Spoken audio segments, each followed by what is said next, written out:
The fluorescent lights of the accounting firm hummed a low, insistent tune, a familiar soundtrack to my late nights. Dust motes danced in the sterile beams, each one a tiny testament to the passage of time and the sheer volume of paper I waded through. My office, a cramped cubicle on the third floor of a nondescript downtown building, was my sanctuary. Organized chaos, some might call it. To me, it was simply efficiency. Every file, every ledger, every digital record had its place, a place I knew intimately. Tonight, the hum seemed a little louder, a little more grating. I was deep into the quarterly reports for Sterling Corp, a client that had been with us for years. Solid, predictable, a bedrock of stability in the often turbulent world of finance. Or so I thought. My fingers flew across the keyboard, cross-referencing invoices with payment logs, my eyes scanning for the slightest deviation, the faintest whisper of an error. It was a game and I was exceptionally good at it. Precision was my art form, then I found it. A small discrepancy almost too small to notice. A series of payments meticulously coded to an entity that didn't seem to exist. Global Logistics Solutions. The name was generic, forgettable. The payment amounts were modest, spread out over 6 months, always arriving on the last Friday of the month, just before the weekend. Nothing to set off alarms, nothing screaming fraud, but it was there. An anomaly, and anomalies in my world were never accidental. I pulled up the supporting documentation. Invoices, each one bearing the same sterile letterhead detailing consulting fees and operational support. The signatures looked off, not forged exactly, but too perfect, too uniform, like they'd been stamped rather than signed. I leaned closer, my brow furrowed. This wasn't the usual sloppy work of a disgruntled employee trying to skim a little off the top. This was deliberate, calculated. My internal alarm bells, usually a polite chime, began to clang with a growing urgency. I started digging deeper, tracing the flow of funds. The money went from Sterling Corp's account to a shell company, and from there it dispersed into a labyrinth of offshore accounts. Each transaction was a breadcrumb, leading me further into a digital wilderness I hadn't anticipated. Sterling Corp, the titan of industry, was funneling money through a phantom company. A knot tightened in my stomach. This wasn't just about numbers anymore. This felt bigger. The air in my office, usually thick with the scent of paper and stale coffee, suddenly felt charged, heavy. I ran a diagnostic on the network, looking for any unusual activity, any signs of intrusion. Nothing. The system was clean, or at least it appeared to be, but I knew better. The cleanest surfaces could hide the deepest rot. I pushed back from my desk, the worn leather of my chair creaking in protest. My gaze swept over the familiar stacks of files, the neatly arranged pens, the framed certificate of my accounting license. Everything in my life was ordered, controlled. This was a disruption. A ripple in the calm surface of my professional existence. My thoughts drifted to the deceased, not in a morbid way, but in a professional one. I'd handled forensic accounting for cases involving embezzlement, fraud, even the occasional white-collar crime that had spilled over into something more violent. It was a grim reality of the profession that money could be a powerful motivator for terrible things. I remembered a case a few years back, a real estate developer who'd been found. Well, let's just say he wasn't breathing anymore. The official cause was a heart attack, but the financial irregularities I'd uncovered hinted at a much darker story. I shook my head trying to clear it. Focus, Omar, numbers, data, that's what mattered. I pulled up the Sterling Corp employee roster, cross-referencing it with the payment dates. No one seemed to have a direct connection to Global Logistics Solutions. No shared addresses, no overlapping business interests. It was a ghost, leaving no trace. I decided to take a walk to clear my head. The night air outside was cool and crisp, a welcome change from the recycled air of the office. I walked aimlessly, my mind replaying the transactions, the invoices, the phantom company. It was like a puzzle with missing pieces, and the more I tried to force them together, the more the gaps became apparent. As I rounded a corner, I saw a familiar, grim silhouette against the dim streetlights, the old county building. It was a place I usually avoided, a relic of a bygone era. But tonight, a strange compulsion drew me in. I'd never been inside, not really. Just passed by it, a hulking, imposing structure that seemed to absorb light rather than reflect it. I found myself walking towards it, drawn by an invisible thread. The heavy oak doors creaked open as I pushed them, the sound echoing in the cavernous entryway. The lobby was sparsely furnished, a few worn benches, a reception desk with a bored-looking attendant. "Can I help you?" the attendant asked, his voice flat. "Just looking around," I mumbled, feeling foolish. He shrugged, returning to his crossword puzzle. I passed rooms with closed doors, each one a potential mystery. Then I saw a sign, crudely painted on a door at the end of a dimly lit hallway, Old County Building Morgue, 1970s equipment still in use.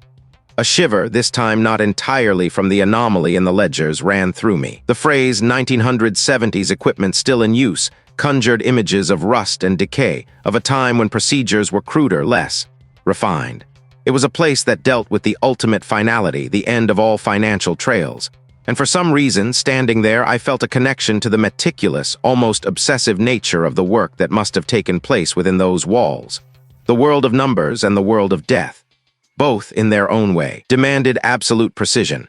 And tonight, I had a feeling that the lines between them were about to blur in a way I could never have predicted.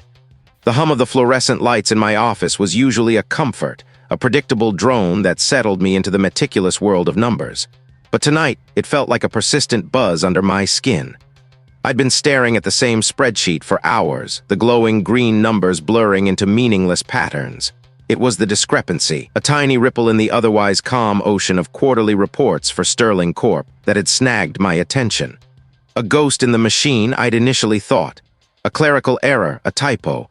But the more I dug, the less accidental it felt. My fingers, usually nimble on the keyboard, felt clumsy as I navigated through layers of digital filing cabinets. I wasn't just looking at numbers anymore. I was looking at the architecture of deceit. The anomaly wasn't a single misplaced decimal point. It was a carefully constructed shell, a digital decoy designed to look like a routine transaction, but with subtle, almost imperceptible deviations. It was like finding a single, perfectly formed pearl embedded in a pile of imitation beads. A knot began to tighten in my stomach. This wasn't the work of a careless intern. This was deliberate. Someone had gone to considerable effort to hide this particular entry, burying it deep within a labyrinth of sub-accounts and shell corporations that existed only on paper. And now, in my digital investigation, my gaze flickered to the framed photo on my desk, my younger sister, her smile bright and carefree. The thought of what might be lurking behind these fabricated numbers, what kind of real-world consequences this digital sleight of hand could unleash, sent a chill through me that had nothing to do with the office air conditioning. I decided to cross-reference the transaction with physical records.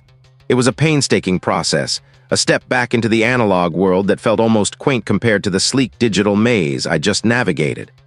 I pulled on my jacket, the familiar weight of it a small comfort. The firm's archives were in the basement, a sprawling, dimly lit space filled with rows upon rows of filing cabinets, each one a silent repository of past dealings. But this particular transaction, involving a series of overseas transfers, had been flagged for off-site storage due to its sensitive nature. My contact at Sterling Corp, a nervous junior executive who'd been surprisingly forthcoming with access codes, had mentioned the off-site location in a hushed, almost fearful tone. "They keep the really sensitive stuff over at the Old County Building," he'd stammered, his eyes darting around his office as if expecting someone to overhear. "I know, the place with the cold storage. The Old County Building. I'd only ever heard it mentioned in hushed tones, a relic of a bygone era. The drive there was longer than I'd anticipated, the city's familiar skyline giving way to a more industrial landscape as I ventured further from the downtown core. The building itself loomed, a brutalist concrete structure that seemed to absorb the fading daylight rather than reflect it. A single, flickering neon sign above the entrance simply read, "County Services." Inside, the air was thick with the scent of disinfectant and something else, something metallic and faintly earthy. The receptionist, a woman whose face seemed permanently etched with weariness, barely looked up from her crossword puzzle as I approached. "I have an appointment," I said, my voice sounding too loud in the cavernous lobby. "Omar, regarding Sterling Corp's off-site archives." She sighed a long, drawn-out sound and shuffled a stack of papers. "Sterling? Right, third door down the hall, ask for the supervisor and try not to touch anything." Her tone suggested this was a futile plea. The hall was lined with more doors, each one nondescript, until I reached the third. The sign on this one was more specific, etched into a tarnished brass plate. Old County Building Morgue, 1970s equipment still in use. A shiver traced its way down my spine. This was not what I expected. The junior executive had been vague, but a morgue. I pushed the door open. The room was cavernous, dominated by rows of stainless steel drawers built into the wall. The scent here was stronger, sharper, mingling with the faint, sterile smell of disinfectant. In the center of the room stood a large, metallic table, its surface scarred and stained. Old-fashioned scales, the kind I might see in a butcher shop, hung from a chain overhead. It was like stepping back in time, a grim, unsettling tableau. They didn't offer a name, just a curt nod. Ire Omar, Sterling Corp. Yes, I'm looking for some financial records, specifically transactions from the last fiscal year. The supervisor gestured towards a hulking, ancient-looking refrigerator unit in the corner, its paint chipped and faded. That's where we keep the physical backups for Sterling's sensitive files. Temperature controlled. Been like that since? Well, since they built this place. My mind raced. Physical backups in a morgue. It was bizarre, almost absurd. But then I remembered the meticulous nature of the anomaly I'd found. This wasn't a place for careless storage. This was a place for absolute preservation, for keeping things hidden and undisturbed. The supervisor opened the refrigerator door, revealing rows of thick, bound ledgers. The cold air hit me like a physical force. I started searching, my heart thudding a little faster now, not from fear, but from a growing certainty. The junior executive had given me a specific account number, a string of digits that, on the digital ledger, had seemed to lead to a dead end. And then I found it. A ledger, its cover worn smooth with age, bearing the Sterling Corp logo. I flipped through the pages, the paper brittle and yellowed. There, nestled amongst the usual entries, was a section detailing the exact same overseas transfers, the same dates, the same astronomical figures.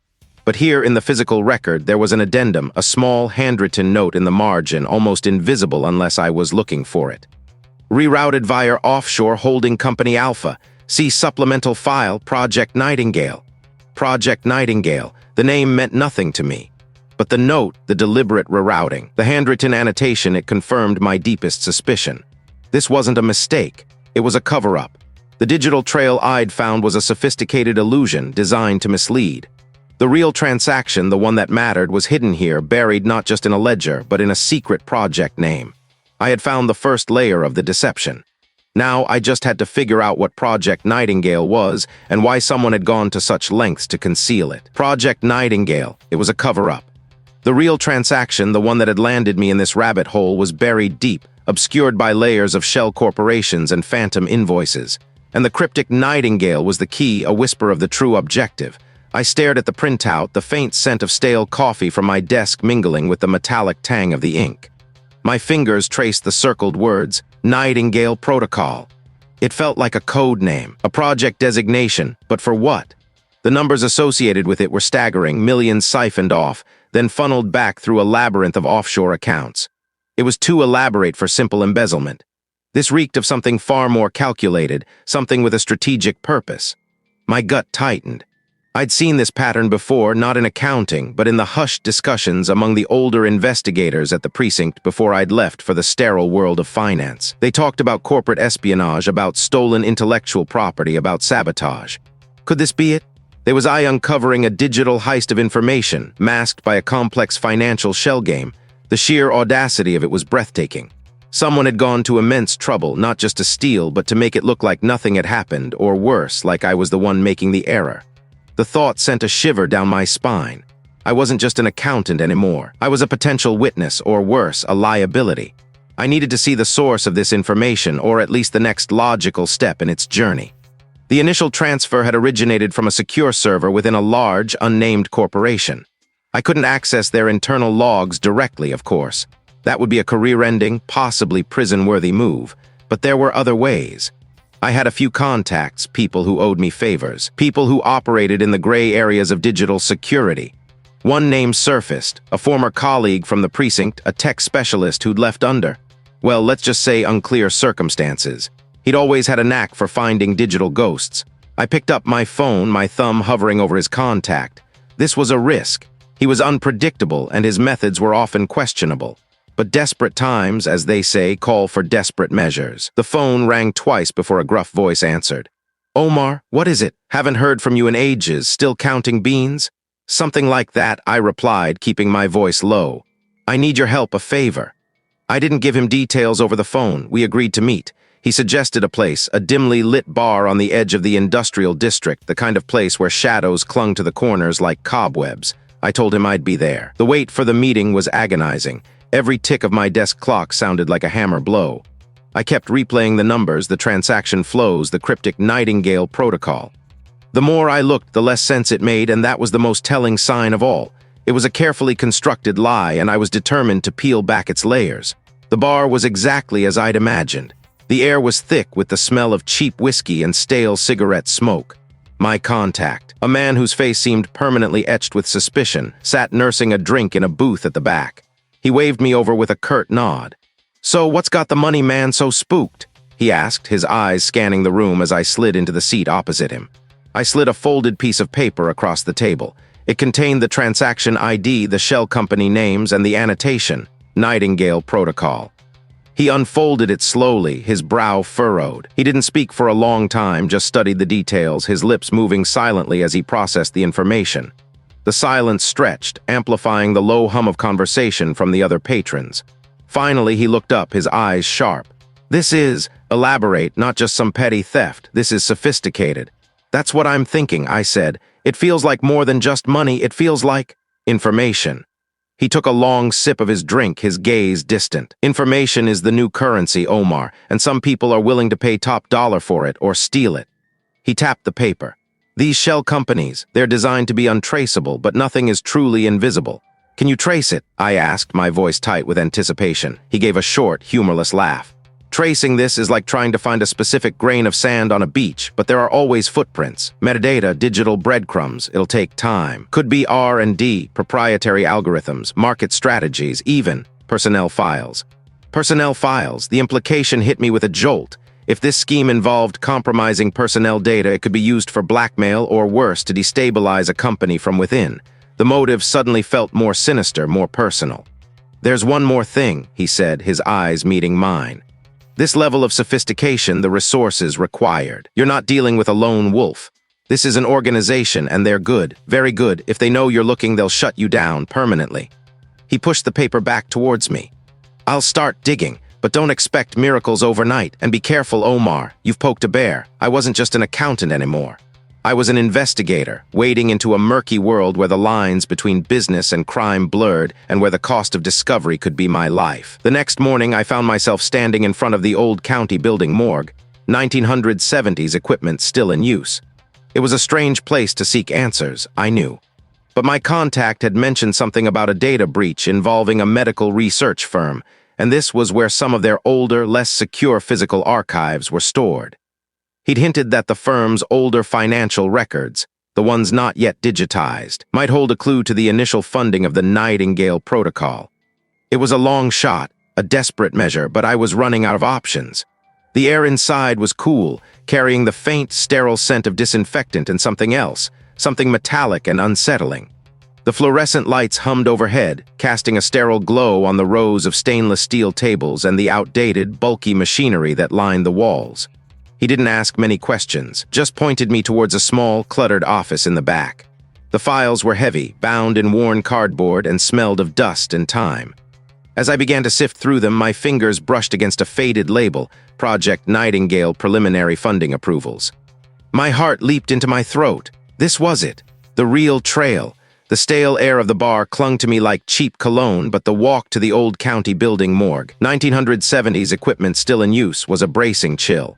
I clutched the manila envelope tighter, its contents a phantom weight against my thigh. The detective had been terse, almost dismissive, but the address he'd scribbled on a napkin, a place I'd only ever seen on grainy crime scene photos in the news, felt like a breadcrumb dropped from a great height. The building itself was a hulking brute of gray concrete, squatting on a forgotten corner of the city.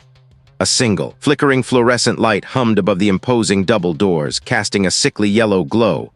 No one else was around. The late hour, or perhaps the building's grim reputation, kept the street deserted. I pushed open one of the heavy doors, the groan echoing in the cavernous silence. Inside, the scent hit me first, a sterile, metallic tang overlaying something else, something vaguely medicinal and undeniably final. It wasn't the overpowering odor I'd half expected, but a subtle, persistent presence. The lobby was stark, linoleum floors worn smooth by decades of foot traffic, walls painted a drab, institutional beige. A reception desk sat empty, a rotary phone gathering dust. I found the detective in a small, cramped office just off the main hall. The room was cluttered with overflowing ashtrays, stacks of paper, and what looked like old case files.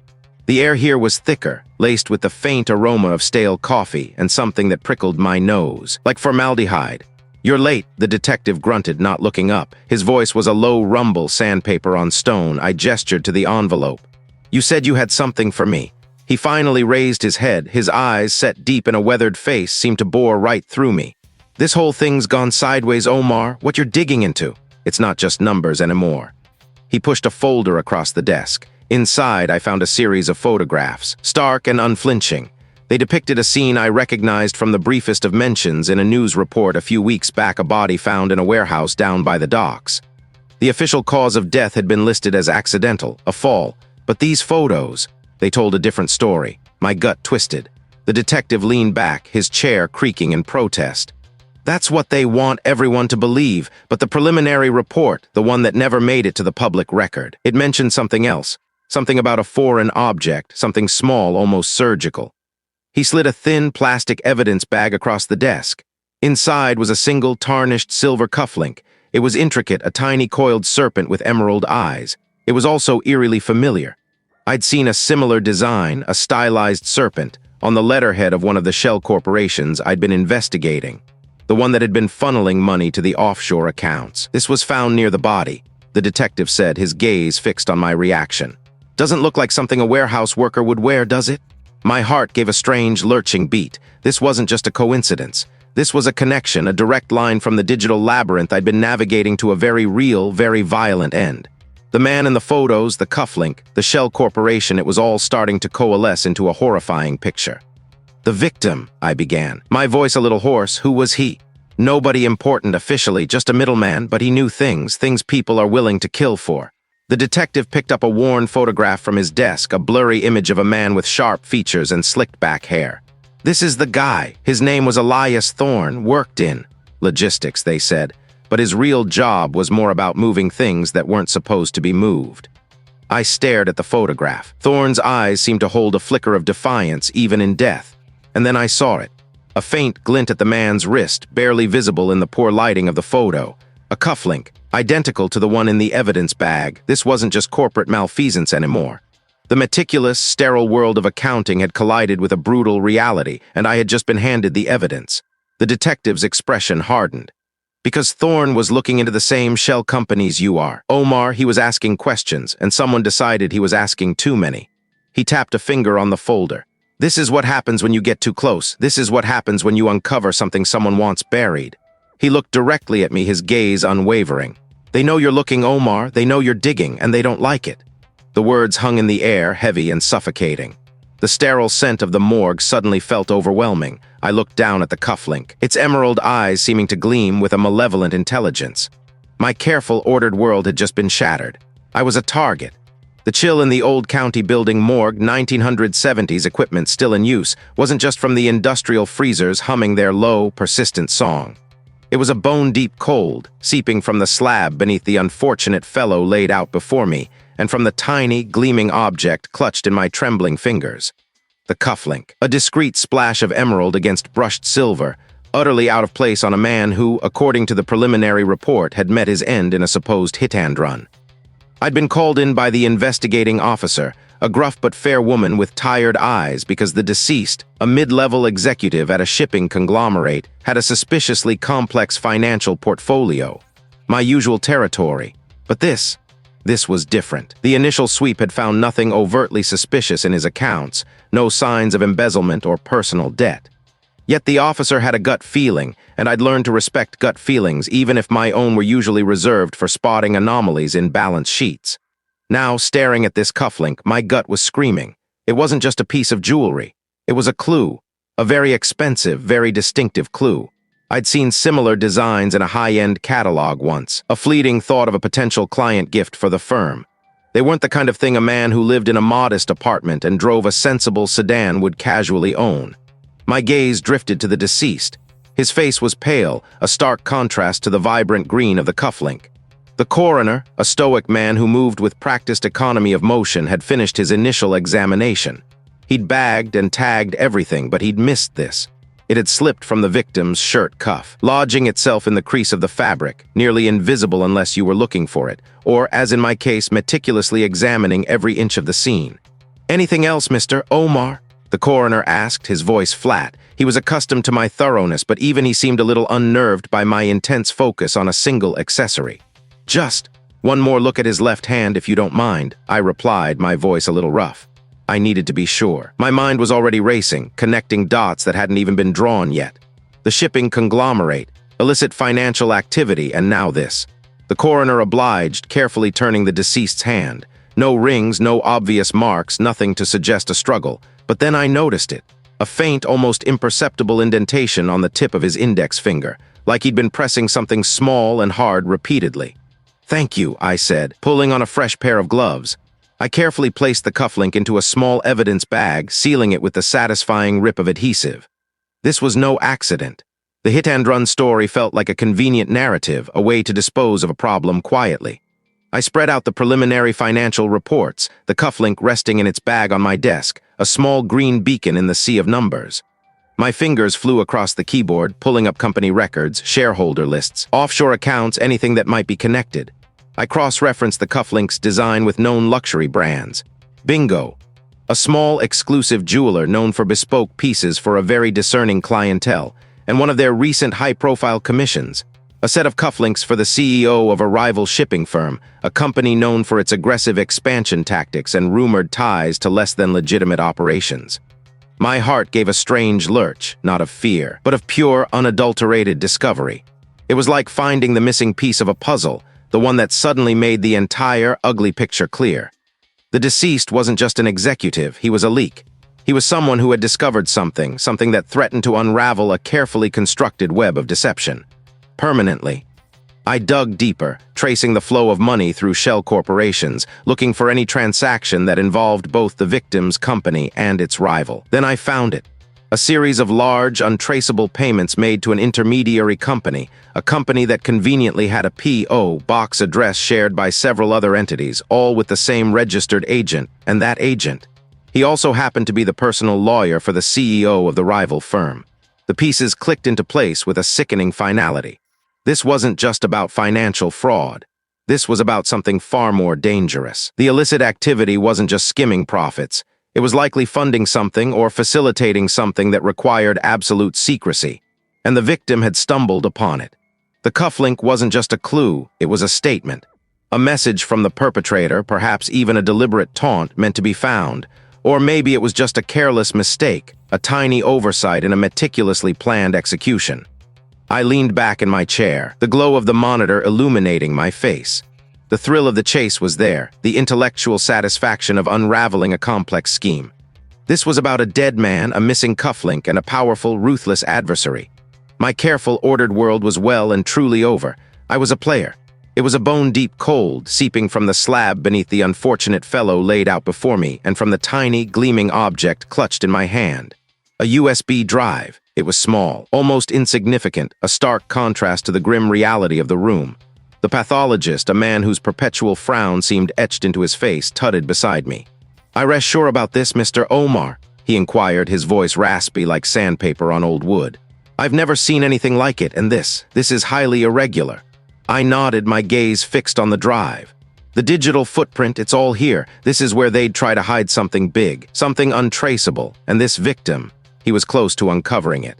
I didn't mention the faint, almost imperceptible smear of what looked like printer ink on the victim's fingertip, or the peculiar, almost geometric pattern of abrasions on his neck, inconsistent with a simple struggle. These were details that screamed of something far more calculated than a random act. "Digital footprint," the pathologist echoed, shaking his head. "I deal with flesh and bone, Mr. Omar, not ones and zeros. And that's why I'm here," I answered, carefully placing the USB drive into a sterile evidence bag. "These aren't just numbers, they are stories, and this story ends here with him." I gestured to the deceased. My own story, however, was just beginning to get complicated. Back in my cramped office, the stale scent of old paper and lukewarm coffee did little to soothe my frayed nerves. The USB drive sat on my desk, a silent promise of answers and a potent threat. I plugged it into my secure laptop, my fingers flying across the keyboard. The files were heavily encrypted, a labyrinth of code designed to keep prying eyes out. But I'd faced tougher puzzles. This was my element, hours blurred into a single, focused stream. I bypassed firewalls, cracked algorithms, piecing together fragments of information like a mad jigsaw puzzle. Then I found it. A ledger, not a physical one, but a digital phantom, meticulously detailing transactions that would make a cartel blush. Shell corporations, offshore accounts, and a recurring payment stream to a company I recognized with a sickening lurch.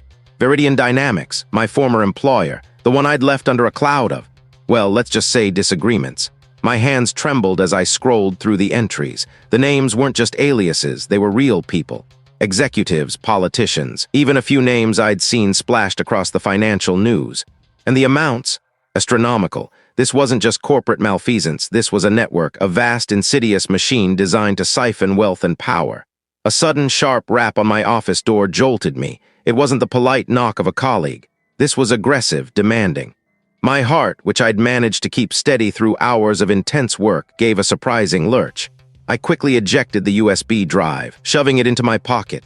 "Who is it?" I called out, trying to keep my voice even. Then the doorknob rattled, hard. My eyes darted around the room. The window offered a view of a grimy alleyway, 4 stories down, no easy exit. The filing cabinets were solid, but hardly a fortress. The sound of splintering wood echoed from the other side of the door. They weren't asking to come in. I scrambled, pushing my chair back. I needed a distraction, a way to buy myself time. My gaze fell on a stack of old invoices ready for shredding. A quick, desperate thought formed. I grabbed the stack of papers and flung them towards the intruders, a chaotic cascade of paper. It was a foolish, desperate move, but it momentarily surprised them. "He's here!" One of them bellowed, his voice a low growl. I didn't wait for them to recover. I bolted, not towards the door, but towards the back of my office, towards the narrow corridor that led to the stairwell. The air grew thick with the smell of stale coffee and something metallic, something sharp and unpleasant. I heard them crashing through the office, furniture scraping, paper flying.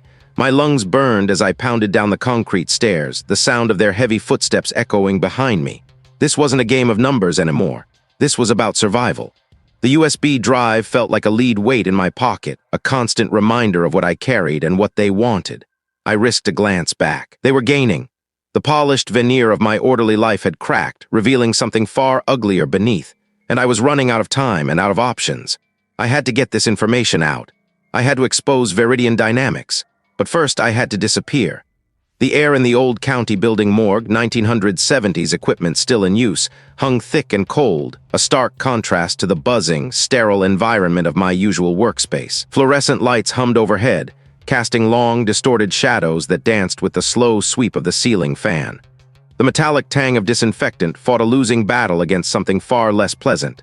The deceased lay on a stainless steel slab, covered by a sheet, the outline of his form stark and unsettling. This was the man whose digital ghost I'd been chasing, the linchpin.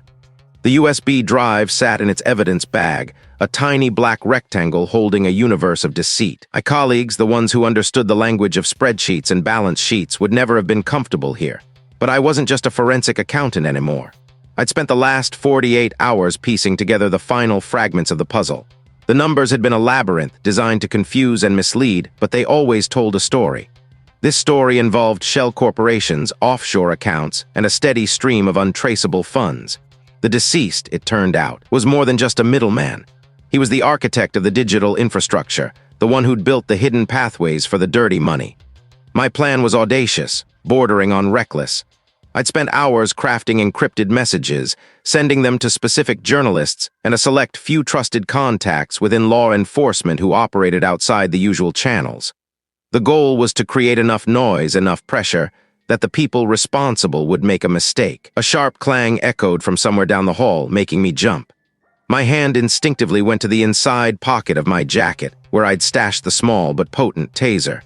It was about survival. I walked over to a large, industrial-looking metal cabinet that stood against the far wall. It was a relic clearly part of the old county building morgue, 1970s equipment still in use, just like everything else in this grim place. I'd chosen it as my temporary base of operations for a reason. Its remoteness, its disused nature, offered a perverse kind of security. No one would expect me to be here, not unless they knew exactly what I was looking for. Inside the cabinet, I found what I'd hidden earlier, a burner laptop, its casing scratched and worn, and a secure satellite phone. I powered up the laptop, its screen flickering to life in the dim light. The operating system was stripped down. No unnecessary programs, just a secure connection and the encrypted files I'd prepared. My heart hammered a steady, unnerving rhythm against my ribs. It wasn't fear, not entirely. It was the adrenaline of the chase, the culmination of weeks of painstaking work. I uploaded the first batch of encrypted data to a secure server, a digital time bomb set to detonate in precisely 1 hour. This would be the bait. A soft beep from the satellite phone startled me. An incoming message. My breath hitched. This was it. I tapped the screen, my fingers trembling slightly. Package secured, awaiting extraction, acknowledge. Extraction, they were talking about him, the deceased. They hadn't just killed him, they were planning to remove the evidence. My mind raced. Who was they? The same people who'd been siphoning millions. I typed a quick, coded reply. Extraction compromised. New rendezvous required. Urgent. I had to stall them. I needed more time. I opened another encrypted file on the laptop, a detailed breakdown of the financial transactions, cross-referenced with known offshore entities. This was the real payload, the evidence that would sink them. I sent it to my primary journalist contact, the one I trusted most. Every creak of the building, every distant siren felt amplified. I glanced at the body on the slab. He was just a pawn, a casualty of a game far beyond his comprehension. But he was also my key. Suddenly, the heavy metal door at the end of the corridor creaked open. My head snapped up. 2 figures stood silhouetted against the faint light from the hallway. They weren't the usual personnel I'd seen around here. Their movements were too precise, too deliberate. Omar! A voice rasped, low and guttural. They knew my name. This wasn't a random encounter. They were here for me, or more likely, for the USB drive I'd left behind. My gaze flickered to the evidence bag, still on the examination table. They wouldn't find it there. I'd already secured it, but they wouldn't know that. Looking for something? I managed, my voice surprisingly steady. I kept my hands visible, a small, deliberate gesture of defiance. The taller of the 2 figures took a step forward. We believe I have something that belongs to us. This was the moment. My carefully laid plans were about to be tested in the most brutal way imaginable. I had to play this perfectly. I had to survive. And I had to ensure the truth, the real story hidden within those numbers, saw the light of day. The old county building morgue, 1970s equipment still in use, was about to become the stage for something far more disturbing than its usual occupants. The air in the old county building morgue, 1970s equipment still in use, clung to me like a shroud, thick with the sterile tang of disinfectant and something else. Something heavy and permanent. It was a smell I'd tried to scrub from my senses, from my memory for days, but it persisted. I stood by the cold, stainless steel table, my reflection a pale, gaunt ghost in its polished surface. The ledger, the one I'd carried like a shield, felt impossibly light in my hand now. It was over. Or rather, it was beginning for everyone else. For me, it was an ending, a brutal, sharp severance from the life I'd known. The digital trail I'd painstakingly unearthed, the phantom accounts, the shell corporations they'd all led here to this stark room, and to the quiet confirmation of the detective's grim pronouncements. The stranger, the one who'd been so careful, so meticulous in his digital anonymity, had finally been cornered. Not by my spreadsheets, not directly, but by the physical evidence the numbers had pointed to. I remembered the hushed urgency in the detective's voice when he'd called me back to the precinct. "We got him, Omar. Your information," was the key, led us right to the stash and then to the man himself. He'd paused, and I could almost hear the sigh on the other end of the line. He didn't go quietly, but he's in custody, and the others. They're being rounded up as we speak. I'd nodded, though he couldn't see me. Custody rounded up. Words that sounded so clean, so final. But standing here in the quiet aftermath, the weight of it all pressed down. The numbers had always been predictable, logical. They followed rules. People, however, were a far messier equation. My gaze drifted to the gurney, currently empty, gleaming under the harsh, fluorescent lights. I'd seen it before during my initial, agonizing walkthrough with the detective. The victim, the one whose life had been extinguished because he'd seen too much, because he'd been in the wrong place at the wrong time, a small cog in a vast, corrupt machine. They'd brought me here to this place of endings to make sure I understood the stakes, the human cost of the financial crimes I'd uncovered. It was a stark, undeniable truth that no amount of digital forensics could fully convey. I ran a hand over the cool metal of the table. The faint, lingering odor of formaldehyde was a phantom limb, a constant reminder of what lay beneath the surface of every transaction, every balance sheet. The stranger, the mastermind behind the intricate web of deceit, had been so detached, so clinical in his dealings. He treated lives as mere variables, disposable. And for a while, I'd felt that detachment too, lost in the abstract world of figures, the thrill of the chase, the intellectual puzzle. But then the threats had started, the veiled warnings, the subtle pressure to back off. And then the news reports, the hushed whispers about an incident, a tragic accident at a remote warehouse. That's when the abstract had become terrifyingly concrete. The numbers had spilled out of my computer and onto the streets, leaving a trail of fear. A colleague had found me in my office the morning after the detective's call, a concerned frown etched on her face. "Omar, are you all right? You look drained." I'd managed a weak smile. Just a long night, a lot of accounting. It was the truth, of course, but not the whole truth, not even close. "The news is all over the network," she'd continued, lowering her voice. "They caught the big fish and his associates. Incredible work by the authorities. You must be relieved." Relieved, I was relieved in a way. The immediate danger, I hoped, had passed. The perpetrators were facing consequences, but relief was a small, fragile sprout pushing through a landscape of shattered certainty. My meticulous world, built on order and logic, had been irrevocably altered. I traced a faint scratch on the table's surface. This wasn't just about catching criminals anymore. It was about the fragility of truth, the ease with which it could be buried, manipulated, or outright destroyed. It was about the courage it took, not just to find it, but to bring it into the harsh, unforgiving light. The detective had said they'd found the victim's personal effects, a small, worn leather wallet. Inside, among the usual detritus of a life, was a faded photograph. A woman smiling, her arm around a younger version of the man who'd met his end here. A family, a life. I closed my eyes, the image of the photograph seared into my mind. The numbers had led me here, but the human faces, the lost lives, they were the true accounting. The ones that could never be balanced, never be fully reconciled. I took a deep, shaky breath, the metallic scent of the old county building morgue, 1970s equipment still in use, filling my lungs. The ledger in my hand felt heavier now, not with the weight of data, but with the weight of responsibility. My work wasn't done. The world needed to know, not just about the money, but about the cost. And I was the one who had to tell them. The numbers were just the beginning. I had to make sure their stories, too, were accounted for.